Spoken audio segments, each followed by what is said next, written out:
The David Pakman Show at davidpakman.com.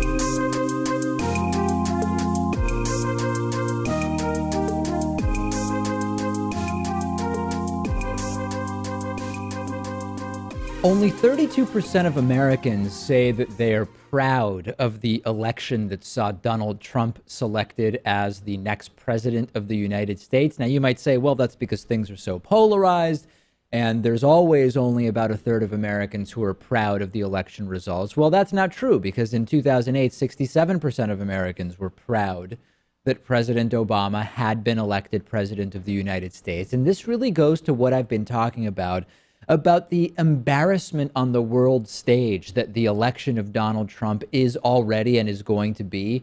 Gallup had a very interesting poll that they've been doing for a while, reacting to Donald Trump's election. And I'll put up some of the highlights for you to look at and tell you about them. In 2016, 80% of Trump supporters are excited about the results. In 2008, 59% of all respondents were excited, and that represents a pretty significant difference, where the excitement right now is very heavily concentrated among Donald Trump supporters only. Now, in terms of fear, 76% of Clinton supporters say they are afraid of the election results. In 2008, 27% of all respondents were afraid, and that sort of makes sense because the fear of an Obama presidency was really more concentrated among the fringe. It was very much based on President Obama's identity, whereas the fear of the Trump presidency is much more related to policy and what it is that Trump has actually promised to do during the campaign. And as I mentioned, the most interesting maybe piece of this survey is that 32% of all respondents say that they are proud of the election of Donald Trump. Less than half of the number, 67%, that in 2008 said they were proud of the election of President Barack Obama. The proud one is really very telling, and the math checks out because think about it. 27% of eligible voters voted for Donald Trump. They're presumably mostly proud, I would guess. I mean, they did vote for the guy, plus some of the people that didn't vote at all. The numbers would probably be very similar if Hillary Clinton had won the election. The type of difference in the proud and fear thing that I'm thinking about is, what are we proud of and what would we be afraid of? Hillary Clinton, Pat, is a status quo, plutocratic, centrist Democrat beholden to the oligarchs, and there would be some fear about that. But Donald Trump is a narcissistic sociopath who's interested in being president for the idea of it and the power that it brings, but not actually to do the job. Not all fear is created equal, although my thought is, if Hillary Clinton had won and you had asked people who's proud, who's afraid, the numbers may not necessarily have been drastically different. Well, I think the stark difference often has to do with the fact that we elected the first black president in 2008. Yeah. And we may have seen numbers similar to that because we had the first election of a woman president. But given her unfavorables, they probably wouldn't have been so high as it was for Obama. Donald Trump does have to appear in court for fraud. We will talk about the details of what he is trying to do with regard to that a little bit later on in the show. You have an individual here who has made a lot of money screwing contractors and investors to the point where at one point major banks would not loan him money. The campaign has been in contact with the Russian government while that same government hacked Democratic email servers. He has very few policy positions of his own. The ones he does have, if God forbid they actually come to fruition, would likely be disastrous economically. So I think that the word fear, we talk about fear and fear mongering a lot, but the fears that existed among a Clinton in relation to a potential Clinton presidency are very different than the fears that we are talking about with a Donald Trump presidency. The polls certainly reflect that this was an election that saw an unusual electorate, varied motivations for why people were voting either for or against, And I am genuinely curious, and this is not a rhetorical question. This is not me implying anything. I'm genuinely curious to see, as the Donald Trump presidency starts and continues, what kind of approval ratings is Donald Trump going to have? I have a message for progressives, okay? And this relates to this entire move to Canada, don't move to Canada, et cetera, et cetera. Progressives need to be as strategic and pragmatic as possible now going forward into the 2017 gubernatorial elections, the 2018 midterms, the 2020 election census and following redistricting, and the 2022 election. We've already talked about the National Popular Vote Interstate Compact, which is the idea that instead of states voting electorally for the winner within their state, they would instead agree to cast their electoral votes for the winner of the popular vote. Okay, we talked about that yesterday. I'm not going to rehash it now. Check out that segment on YouTube if that's interesting to you. We've also talked about moving to Canada. And the reality is, even though I'm going to move to Canada is something that many people, more progressives than conservatives, say, depending on what election results are, very few people move to Canada, and it's also very, very difficult to do. The easiest way would be to marry a Canadian, but by and large, it's not that easy to move to Canada. There's another idea which I think makes a lot more sense if you're in the camp of those who would be willing to move because of election results. Move to a swing state. I know that lots of swing states seem like no place for liberals, but there are lots of swing states that have increasingly liberal areas. Texas has Austin, and Texas could be a future purple state. Georgia has, I think, Savannah and Athens are sort of liberal. There's also Atlanta. In general, big cities tend to be relatively liberal. Another possible future swing state, but we also have current swing states with nice areas. In Florida, I love Miami and Miami Beach. In North Carolina, you've got Asheville and the Research Triangle. Wisconsin has Milwaukee. I've never been, but many friends say it's really a great spot. There's no guarantee that moving to a swing state will cause electoral change, but it has more of a shot of improving the U.S. than just bailing and moving to Canada, even if you could, Pat, which is very difficult to do. So I think if you're in the camp of those who want to move because of politics, have an impact and go to a swing state. Or another idea would just be to move from a red state to a blue state towards the end of the decade, because that'll increase our representation here for the next census. You can work simultaneously on the National Popular Vote Initiative, Interstate Compact, and move to a red state if you want. I really would have trouble, though. I don't think this is anything I could ever really do. I mean, I could definitely see myself living in Miami or Miami Beach, like I said. Lots of the other places I mentioned, I don't really see myself living in. But I also don't see myself living in most of Canada, other than Montreal, Quebec City, Toronto, and possibly Vancouver, although I've never actually been. I think that when people react emotionally and say, if X happens, I'm moving here or there, sometimes it's not really taking seriously the magnitude of what it is to relocate. As someone who did it when I was 5, and it was in many ways very difficult and very traumatic. Of course, I had the language barrier, which wouldn't exist if you moved to Texas or North Carolina or wherever. I think sometimes we have these emotional reactions and we're not really considering it for what it is. Although there are always some people who do move to Canada after an election. My question would be, how many of them were already sort of thinking about moving to Canada regardless of election results? Consider, if you are a progressive, move to a swing state, turn some red states purple or purple states blue, really could be something that actually causes electoral change, much more than just bailing and going to Canada would. If there is some good news that has come over the last week, it is that it appears the Trans-Pacific Partnership is dead. New York Democratic Senator Chuck Schumer is potentially going to be the Senate's top Democrat. He told labor leaders late last week that the Trans-Pacific Partnership is dead and is not going to be made law by Congress. Schumer relayed statements that Republican congressional leaders had made to him, according to an aide that confirmed the remarks. We've heard from Hillary Clinton that she was against the Trans-Pacific Partnership, most recently, I guess, although she had made a number of pro-TPP comments prior to becoming the candidate, the Democratic nominee for president. We heard from Donald Trump that he is against the Trans-Pacific Partnership. We also read some rumors late last week that President Obama was going to try to push TPP through in the last months of his presidency. There is every indication that that is not going to happen, and that's really, really good news. We heard also from Senate Majority Leader Mitch McConnell, who said that there is no chance that the deal would pass during President Obama's final months in office. Industry groups are not happy about this. This includes farming lobbies. This includes retailers like Walmart and JCPenney.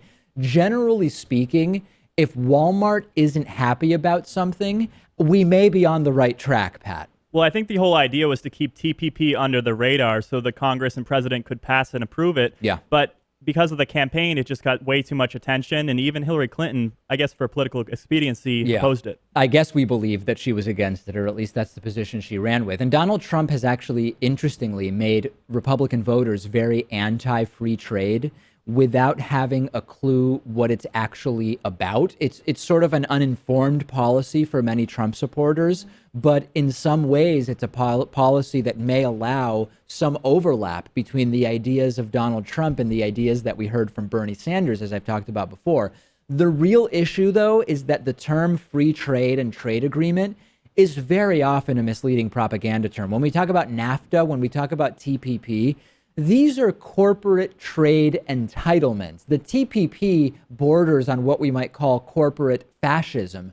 Free trade is a term that is used because it sounds a lot better to some people, Pat. But when we actually look at what TPP is, and when we talk about a trade agreement, TPP gives tons of power to big corporations. I feel like lots of the people that are opposing TPP because Trump says it's bad don't even really understand what it's about.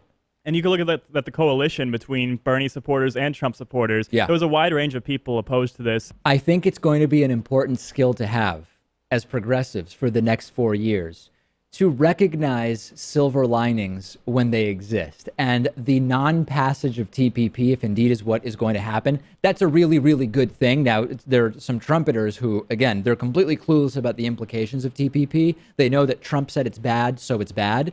They are already crediting the president-elect status of Donald Trump as the reason why it's not going to happen.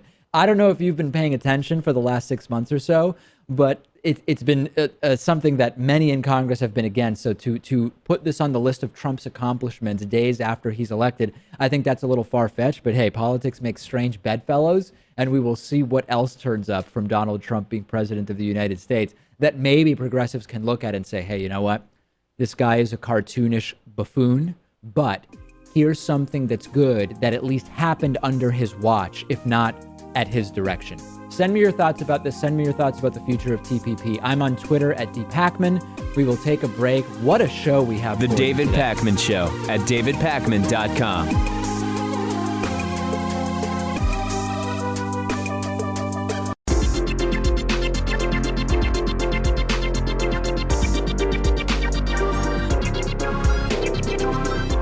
The David Pakman Show at davidpakman.com. Today's new member of the day is Justin Hurdle. Justin, thank you so much for being a David Pakman Show member. Thanks to everybody who has signed up since the November 8th election of Donald Trump, which has been a lot of people. Please sign up at davidpakman.com/membership. You can use the discount code IVoted17, all one word, to get a 40% discount off of your membership. You can also go to davidpakman.com/calendar17. And there you can get a free 2017 David Pakman Show calendar, which are really, really cool, for free with your membership. And lastly, if you ever shop on Amazon.com, remember that davidpakman.com/Amazon before you shop is how you make your purchases support the David Pakman Show. Paul Ryan has gone completely off the rails and is now pushing to phase out Medicare and replace it with private insurance. The opportunity is now there for Paul Ryan with a Donald Trump presidency. Now, it's one of these real possibilities that becomes more real with a unified Republican government. Donald Trump has won the White House. Republicans will control the Senate. Republicans will control the House. Medicare is one of the most popular government programs in the U.S., period. It is also one of the most effective government programs in the U.S., period. I want to put this in writing for you so we can actually look at what Paul Ryan said here when being interviewed by Brett Baier. Brett Baier said, your solution has always been to put things together, including entitlement reform. That is Paul Ryan's plan. That's not Donald Trump's plan. And Paul Ryan went on to say, well, you have to remember, when Obamacare became Obamacare, Obamacare rewrote Medicare, rewrote Medicaid. If you are going to repeal and replace Obamacare, you have to address those other issues as well. What a lot of folks don't realize is this 21-person board called the IPAP is about to kick in with price controls on Medicare. What people don't realize is because of Obamacare, Medicare is going broke. Medicare is going to have price controls because of Obamacare. Medicaid is in fiscal straits. You have to deal with those issues if you're going to repeal and replace Obamacare. Medicare has serious problems because of Obamacare. Those are part of our plan. Now, some people have seen this and they say, David, he's not saying phase out Medicare. Just look at Paul Ryan's own website, which currently says that people will be able to keep Medicare, supposedly, but no more Medicare for future retirees. And instead, what will we replace Medicare with? Private insurance and subsidies to help seniors afford private for-profit health insurance. This means get rid of Medicare, Pat. This means take even more health care in the United States and put it in the for-profit world. It means if you haven't gone on Medicare yet, when you get to that age, there will be no Medicare if Paul Ryan gets his way. And this reminds me a lot of President Bush's attempt to privatize Social Security to the benefit of corporate interests. But it was so overwhelmingly unpopular, his proposal, and his poll numbers dropped. People don't want you to touch Social Security. They don't want you to touch Medicare. It's overwhelmingly popular. I hope you are right that the voices saying don't touch it will prevail. And there is a really good way. Republicans typically have older voters supporting them at much higher rates than younger voters. A good way to turn off older voters is to say, hey, we're going to do away with Medicare. Instead, we'll give you a little money for private for-profit insurance. And you will hear people saying, this is reform, David, or using other catchwords. Medicare is a single-payer universal healthcare system. Research makes it abundantly clear that it's more efficient in keeping costs down and provides better care than private insurance. What Paul Ryan is suggesting is not reform. It is saying no more Medicare. We are now putting even more people's health in the sort of on the ledger. For-profit insurance companies will be able to decide. And there is one mathematical reality about how to deal with the growing, aging baby boomer population, which is take away their health care and a lot of them will start to die. This is an issue that progressives must activate on, and we will be talking about this more with the upcoming fundraiser that we are doing. President-elect Donald Trump has repeatedly stated he doesn't believe in human-induced climate change. He has argued that climate change is a hoax created by the Chinese to make U.S. manufacturing non-competitive. Trump has declared he is going to roll back the federal climate change initiatives that have moved forward. He is going to roll back federal renewable energy policy. And most notably, he has loudly said, we will cancel the Paris Climate Agreement. Now, there are over 100 countries that have ratified that global emissions deal known as the Paris Climate Treaty, Climate Agreement. Trumpeters love that Trump is saying this. America big, America strong, America win, according to the low information trumpeters, but not quite so fast, as Nicolas Sarkozy, the former French president, has suggested something that would neuter Donald Trump's idea on this instantly. I know a lot of people will hear this and they'll say, French people, who cares? Those socialist bastards, I don't care what they say, Trump will win.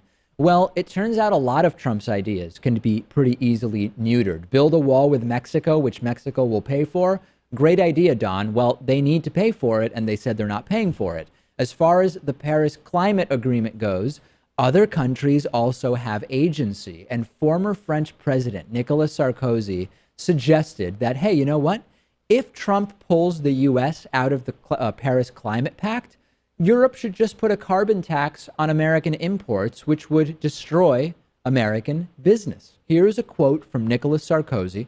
Donald Trump has said, we'll see if he keeps this promise, that he won't respect the conclusions of the Paris Climate Agreement. Well, I will demand that Europe put in place a carbon tax at its border, a tax of 1% to 3% for all products coming from the United States, if the United States doesn't apply environmental rules that we are imposing on our companies. Nicolas Sarkozy is currently a frontrunner for the nomination of the center-right Republicans Party. also in favor of forcing public authorities in Europe to use more products or materials made in Europe. This backlash is a very real possibility, Pat. Trump can't just do whatever he wants with no consequences. Economists say that if Trump does move to protect national markets in this way, that you are going to have blowback. The trumpeters will never get it, right? Oh, he'll build the wall in Mexico, we'll pay for it. Well, what does Mexico say about that? Oh, we'll pull out of the Paris Climate Treaty. Well, what will the other member countries do? And a tariff on American goods going to Europe would be devastating for American business under Trump. Yeah, Donald Trump thinks that he can just strong arm other countries and they'll back out of the agreements. Yeah. But tariffs will work both ways, and we're going to see negative backlash not only with the climate, but also American businesses and our standing around the world. Do you think that major American corporations wouldn't lose it on Trump if their products now will have a tariff on them because Trump is pulling out of the Paris climate deal? It takes more than a brash guy who says, I will do X and Y, to actually get it done without hurting your country. And it's so clear, as we're now starting to hear from China and what they will do if Trump does X, and from Nicolas Sarkozy about what the EU should do if Trump does X. This could be devastating for American business, and Trump is only starting to figure out the tip of the iceberg about why all along economists and foreign policy experts realize, wait a second, the stuff Trump is talking about makes absolutely no sense. Okay, you might know about this case against Donald Trump's Trump University, a total scam. I mean, just absolute bottom of the barrel scam, okay? There's a case, there are actually numerous cases against Trump University, and Donald Trump's attorneys are now saying, wait a second, Trump is now president-elect. He's going to be very busy figuring out how his administration is going to run.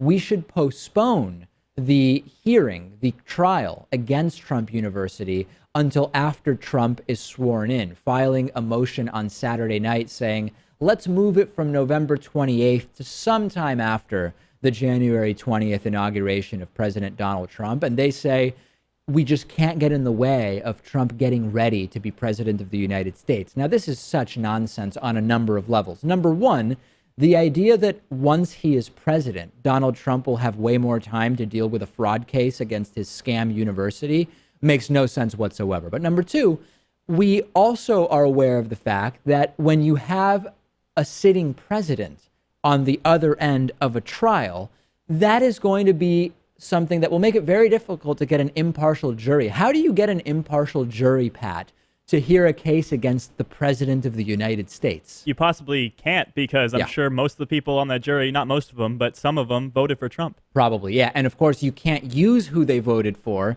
as a basis to either include or disqualify them from inclusion on the jury. There are 3 of these civil cases against Trump University. The first one goes on trial in front of a judge, or the trial starts, proceedings start on November 28th. Trial delay, really effective tool for people who have lawsuits against them. You just delay. This will make it more likely that the plaintiffs will settle, because very often they really need money. And Trump has won many lawsuits in this way. And if you combine that with being president of the United States, it's pretty bad. Now, that being said, I don't really see what the big deal is. Mike Pence is mostly going to be doing all the presidential stuff once they're sworn in anyway. And Trump said he's not even looking to live at the White House full time. So maybe Trump will have a lot of free time to deal with this once he's sworn in. I just really can't get over the fact that he thinks he's going to be less busy once he takes office. This is just an excuse to push this off, I think. It is a delay tactic. Yeah, no doubt about it. His lawyers know that this is just something you do. And then, hey, you know what? Now he's president. Let's delay 4 years, and maybe we'll just never get to these cases against Trump University. That's what we are preparing for, ladies and gentlemen, over the next 4 years. After the break, I will speak to Ray Comfort, known to many as Banana Man. I happen to have a banana here with me today. Back after this. The David Pakman Show at davidpakman.com.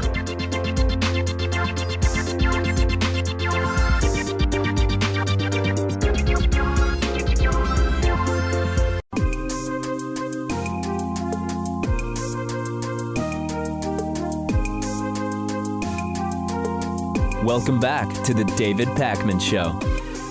It is great to welcome Ray Comfort back onto the program, the filmmaker of The Atheist Delusion. Ray and I have had a number of, I guess I would characterize them as enlightening and compelling conversations over the years.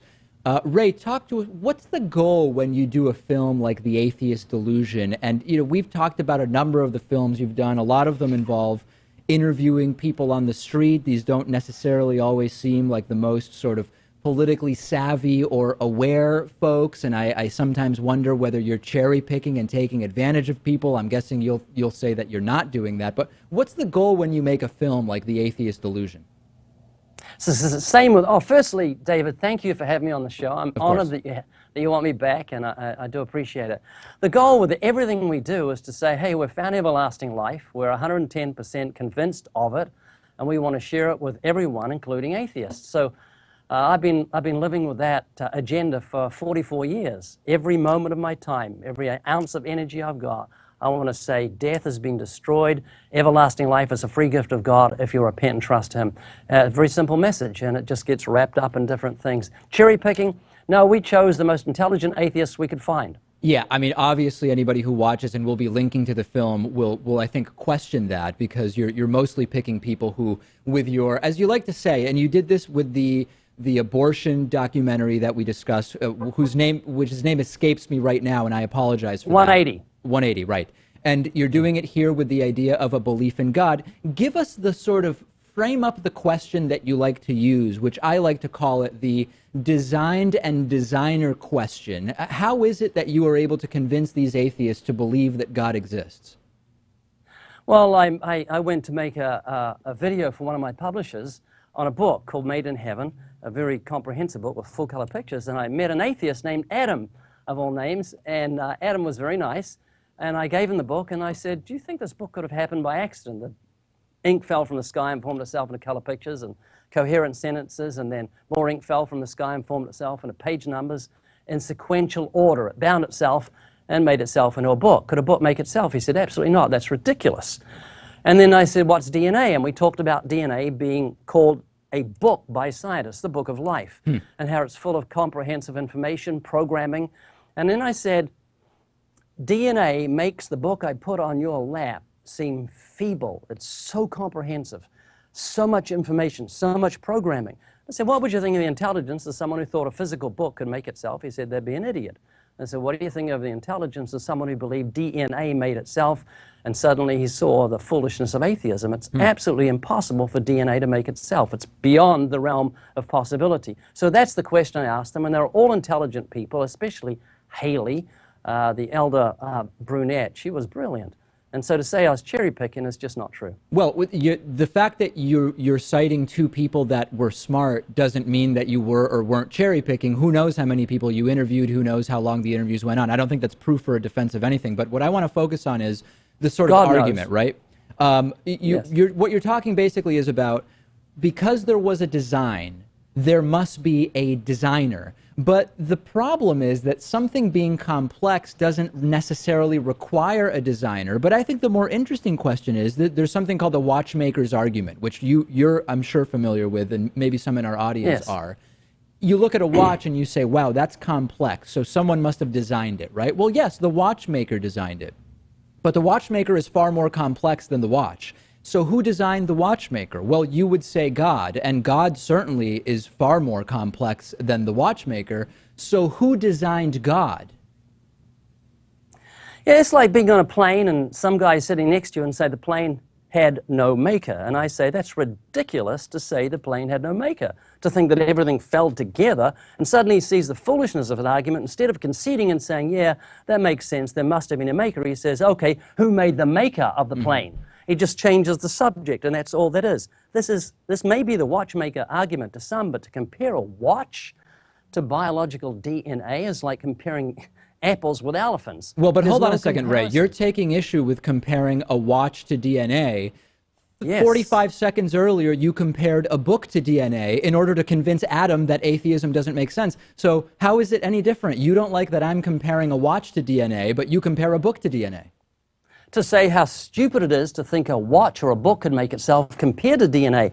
DNA is incredible. Do you know what DNA is? Deoxyribonucleic acid. Right. That it designs your eyes, your ears, your blood, your skin, your hair, your personality. Everything was in your DNA from the moment you were conceived. And compare it to an inanimate watch. You know, my friend, the Friendly Atheist, did the watchmaking comparison, and on his same argument in the comments, an atheist said, you can't compare a watch to biological DNA. He said it's just, there's no comparison. That was right, but then why did you compare it to a book is what I'm confused about. To show how stupid it is to compare it to a book, because a book is inanimate. And if a book can't make itself, how much more can't DNA make itself? There's a comparison. And the watch is nothing like DNA. They are comparisons. And so I'm not saying it's the same as a book. I'm saying it's ridiculous to think a book can make itself. Right. I mean, seriously, David, could you think a book made itself? Yes, I did. No, of course I didn't think a book made itself. But the problem is that you're saying, okay, well, the book can make itself, so the bookmaker clearly made the book.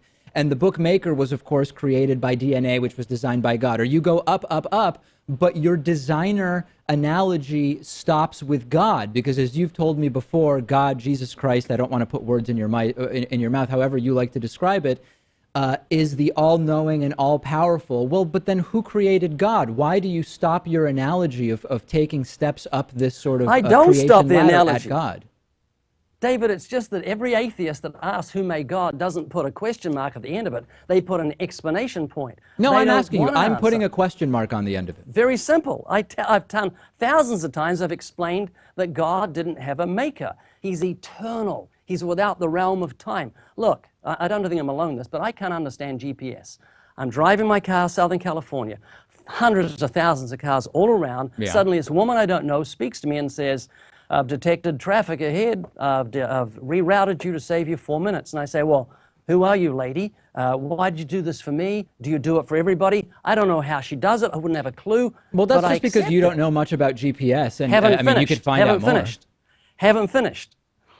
If I can't understand GPS, how could I ever understand the eternality of God? I can't understand the eternality of God. I can't imagine a realm outside of time, but time is created by God. You and I subjected to it. We have to wait till time passes. God is outside the realm that He created. It's very simple. We accept that space has no beginning and an end. Do you think space has an end? The strange thing, though, Ray, and I want to try to understand this so I can really see where you're coming from. I don't understand how you can use as an argument, the book didn't make itself, the bookmaker made the book.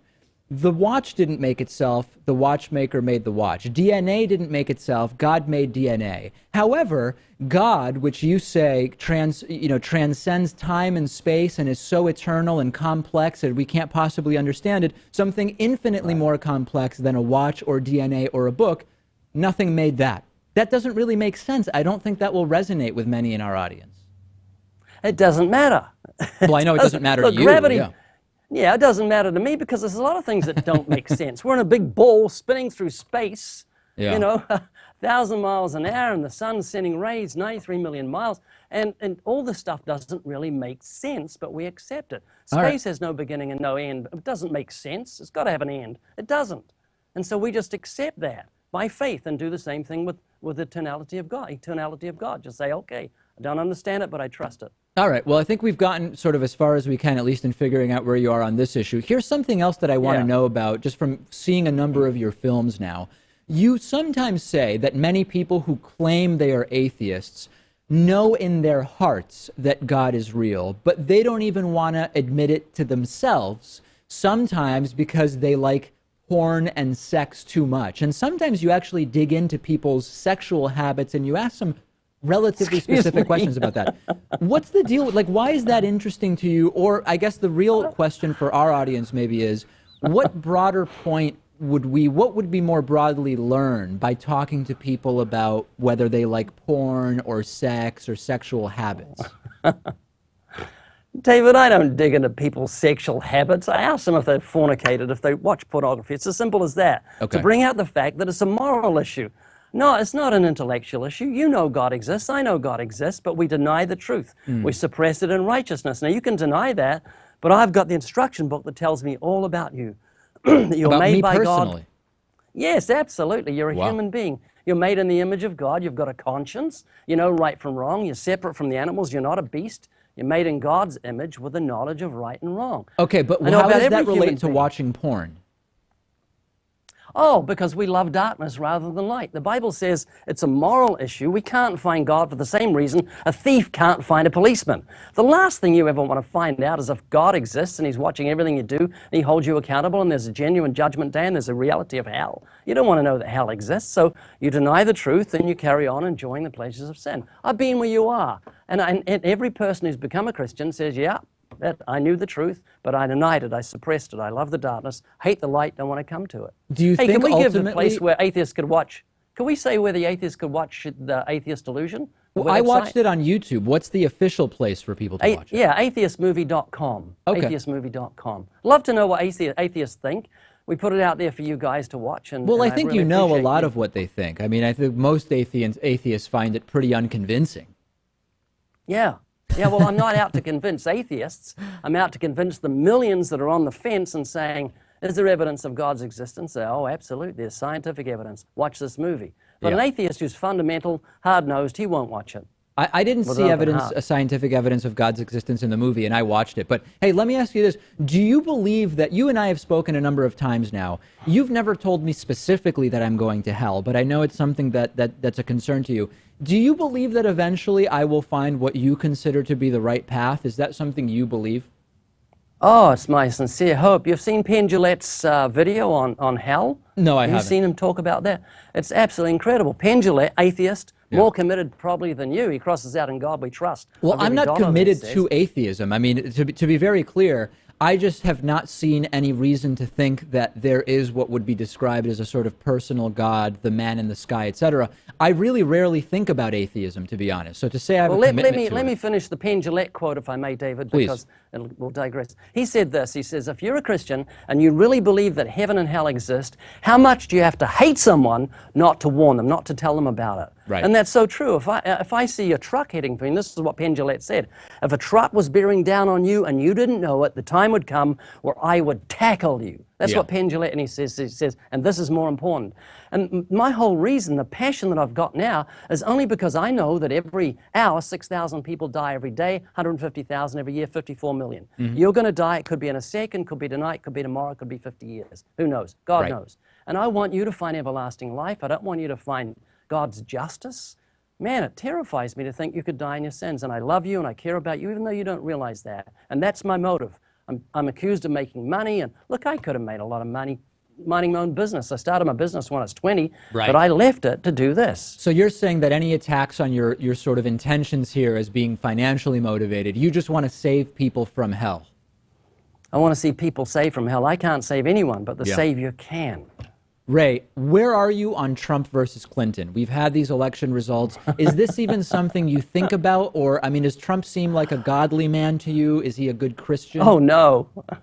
No, I don't. It doesn't seem like a godly man. But you see, the issue to me isn't fiscal. It's not a fiscal part. The whole issue comes down to abortion. Yeah. Hillary Clinton believed you could partially birth a baby, let the head out, and then kill it and drag it out, and that's fine. It's a woman's choice. Yeah, she never said that. I'm No, of course horrified not. at such a thought. Right. Yes, she did. She said she believes that a baby right up until it's born doesn't have rights as a human being, and that's partial birth abortion. Well, that's a question and that of legal terrifies status, me. isn't it? Yeah. Yeah, that's right, and that terrifies me. So that's the only concern I have. Yeah. And I'm not out to judge Trump or Hillary, but if she says she believes in any form of abortion, I'm horrified, and I'll never vote for someone that believes like that. But It's as simple as that. even in spite of Donald Trump claiming to be pro-life, in spite of being pro-choice his entire life, you still say that he's not godly. What else is it? Is it the fact that he holds his own book, The Art of the Deal, to the same esteem as the Bible, or is it something else? Well, you know someone by their fruits. If someone's loving and kind and compassionate and good, then you know they're a Christian. If they're not, then you know they're not. And our churches are full of people who play the hypocrite. But I'm not out to judge Donald Trump. He has to answer to God, and he seems to be slowing down in his rhetoric. So that's a good sign. Did you vote Trump? I don't know if you vote here in the U.S. It's none of your business, David. Only God and I know what I voted, and my wife. Ah, okay. Well, listen, Ray, it's always fascinating. I do want people to check out The Atheist Delusion. I was completely unconvinced by it and found it to be, basically just talking to not that informed people and asking them very particularly worded questions in order to elicit a response. But there may be others who see it differently, and I would love to hear from them. David, I got to say something. They are as intelligent as you. That's what I believe.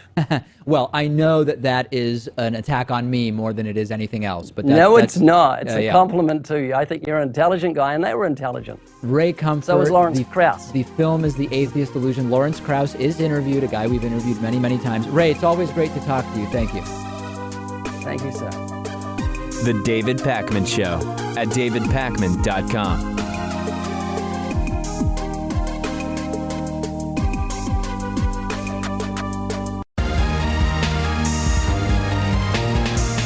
The David Pakman Show at davidpakman.com.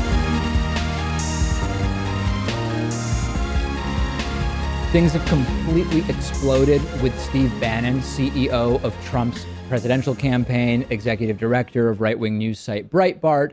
He's got a real problem with Jews, if you believe a number of different people who claim to know about it. And this relates to the issue of Trump not being anti-Semitic necessarily. His daughter is Jewish, his son-in-law is Jewish, his grandkids are Jewish, but he is surrounding himself with people that are allegedly anti-Semitic, and he's also really emboldening anti-Semitism among his followers. And this is going to be, supposedly, Steve Bannon is going to be one of Trump's closest advisors during his upcoming presidency. There are now so many stories about Steve Bannon, including the fact that, according to his ex-wife, he complained that there were too many students at the Archer School for Girls, which is a very elite, expensive private school in Los Angeles. And apparently he didn't want his kids going there because there were just a lot of Jewish kids that he didn't want his kids around. According to Bannon's ex-wife, Mary Louise Picard, in a court declaration during their divorce, quote, "The biggest problem he had with Archer is the number of Jews that attend. He said he doesn't like the way they raise their kids to be whiny brats and that he didn't want the girls going to school with Jews."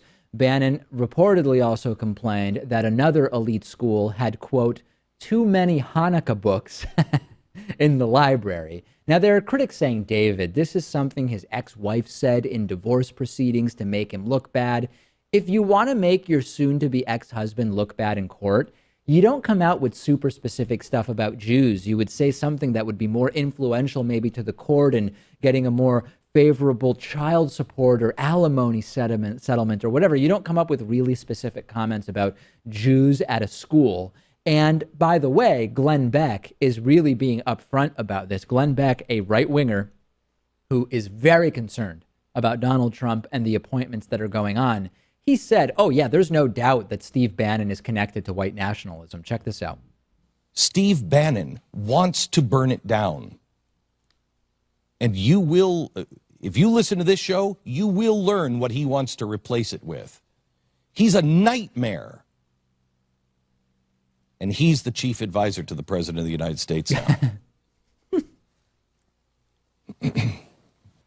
You know, if people really want to, in the press, would like to call Donald Trump a racist, you might want to stop on that one and just spend a little time on Bannon, because Bannon has a clear tie to white nationalists. Clear tie. Well, yeah, he said his venue was for the alt-right. Yeah, he's built Breitbart as a platform for the alt-right. He is on record saying that. He's on record defining the alt-right. He knows what it is. He is a guy who has he wants to tear this system down and replace it with a new system. He is a frightening, he is a terrifying man. Are we really supposed to be surprised that an ultra-right conspiracy theorist is allegedly an anti-Semite? I mean, they often go together. And former KKK leader David Duke really, really likes it. This is from yesterday on the Rents Radio Network's David Duke show. Sounds like a just absolutely tremendous show, people are telling me. He is really happy about Steve Bannon being involved in the Trump White House. Check this out. Interestingly enough, Mr. Bannon is being chosen to be the top strategist. In other words, basically the closest advisor to Donald Trump in terms of the ideas of the Trump revolution. I think that's a good sign, because I think Mr. Bannon has really been right on about a lot of issues facing European Americans. He's really talked about and supported in some ways the alt-right, although I think they've supported some of the members, or so-called members of the alt-right, like Milo, who is not really representative of the alt-right. At the same time, he certainly understands that immigration is a destructive force in America, the Western world. They have been savagely attacking Merkel and, of course, Trump himself. Yeah, so I know that the reaction is always, Pat, listen, Trump disavowed David Duke, Trump's daughter is Jewish, his grandkids are Jewish. That's all fine, well, and good, but it becomes harder and harder to say that there is nothing to discuss when Trump has mobilized and excited white supremacists like no candidate for a very long time. People like David Duke like Trump. They like Trump's selections, et cetera, et cetera. It's fine that Donald Trump is not personally anti-Semitic. We don't really need to even explore whether he is or isn't. Look at who's emboldened by the Trump will-be administration. And there's some more reluctant Trump supporters who say that he'll drop his more xenophobic rhetoric once he takes office. Yeah. Until he doesn't have Steve Bannon in his ear, and until people like David Duke renounce him, there's no reason to believe that. If Duke remains happy about what you are doing and about who you're picking, then that is still cause for concern. And we're seeing just record hundreds and hundreds of anti-Semitic attacks being reported to the Anti-Defamation League and the KKK planning a parade, which is what I want to talk about next. A Donald Trump KKK parade is being planned in North Carolina for December 3rd. This is the North Carolina Ku Klux Klan. They are being really emboldened and want to celebrate Donald Trump's election as president of the United States because they clearly feel like Donald Trump is sort of their kind of guy. And I told you earlier in the show, former KKK leader David Duke, he is really happy with Steve Bannon being selected as one of Donald Trump's closest aides. He is calling Donald Trump's victories one of the most exciting nights of my life. And early on in the Republican primaries, David Duke was wholeheartedly supporting Donald Trump. Trump was reluctant to reject the support initially. He pretended he didn't know who David Duke was. Earlier videos showed that clearly he did know who David Duke was. He eventually said, yeah, I don't want his support. But there's a really simple case to be made. You know, Trump, again, he denounced David Duke. Trump's daughter, Ivanka, is Jewish. Trump's grandkids are Jewish. But that does not change the reality that Trump has catalyzed the KKK. He has catalyzed white supremacy in a way no recent major political candidate has done. I'm wondering whether for groups like the KKK, this is even really about supporting Trump. This could be more, and I was thinking about this over the weekend, Pat, this could be more about white nationalists saying, okay, yeah, we don't like that Trump's daughter is Jewish and Trump seems to have no problem with it. We don't like that Trump's grandkids are Jewish and Trump seems to have no problem with it. But we are going to use Trump's election as an opportunity to really scare minorities by doing things like having a parade in North Carolina. When's the last time you heard of a KKK having a parade? In order to try to induce minorities to get agitated and maybe violent as a pretext for violence against minorities. I know that it's a little something else than what's being discussed, but you'd think they know that Trump has numerous direct ties to Jewish individuals and seems to have no personal problem with Jews. And it's interesting to see how Trump will respond to this, if he'll denounce it or ignore it, because if something really irks Donald Trump, he'll take to Twitter over it. Yeah. That's what we see with the protesters going on now. But if he just flat out ignores this, it's kind of giving a wink and a nod to it. Let's review what I've been saying for a while now, which is the scariest part about Trump is partially who Trump is emboldening, the deplorables that are now emboldened and feel like they're a legitimate part of the national discussion. And it includes people like David Duke. It includes the KKK. Even if most Americans don't see them as a legitimate part of the national conversation, the fact that one candidate has so catalyzed them should not be ignored, and we're not going to ignore it. And clearly, civil rights groups aren't ignoring it because it's having real-world consequences. We have a voicemail number that is 2192-DAVID-P. Here's a funny voicemail. We talked about, these shows, these right-wing Christian shows that sell bulk food. And we now have a voicemail suggesting, hey, with Trump's election, maybe we should be looking into that bulk food. Hey, David, Rachel, Pat, guys, Lewis, if you happen to be listening. It's Hubian from Dallas, Texas. I was calling because I would like to order 2 bushels of David Pakman dehydrated spuds to be delivered on or before January 20th, 2017. Yeah. You can get back to me at this number with regard to this offer. I look forward to hearing from you guys. Keep doing what you're doing. I'm so excited that y'all are getting more membership. Okay. We have no plan to start selling the dehydrated mashed potatoes. Coffee is coming soon, but no dehydrated mashed potatoes for the time being. On the bonus show today, Alaska Airlines makes history by flying a commercial flight using renewable alternative jet fuel. Very interesting. We will also talk about the reality that many of those currently in college are pursuing careers where most of the jobs will be obsolete because of technology within or soon after the time that they graduate. And we will also talk about a potential Chelsea Clinton congressional run. Is this a good idea? What does this mean for progressives? What does this mean for the Democratic Party establishment? DavidPakman.com/membership. That's the one place to sign up for membership, and you can use coupon code IVoted17 for a big league 40% discount off of membership.